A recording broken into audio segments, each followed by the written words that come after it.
Hello everyone, welcome to Sanmarga classes. ಅಪವರ್ತಿಸುವಿಕೆ ಅಧ್ಯಾಯದ 31ನೇ ಪ್ರಶ್ನೆಯನ್ನ ಗಮನಿಸಿ.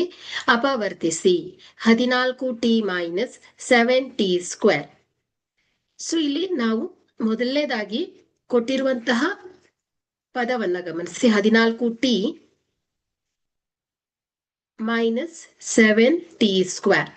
ಸೊ ಇಲ್ಲಿ ನಾವು ಸಾಮಾನ್ಯ ಅಪವರ್ತನಗಳನ್ನ ಹೊರತಕೊಂಡು ಬರ್ಬೇಕಾಗತ್ತೆ.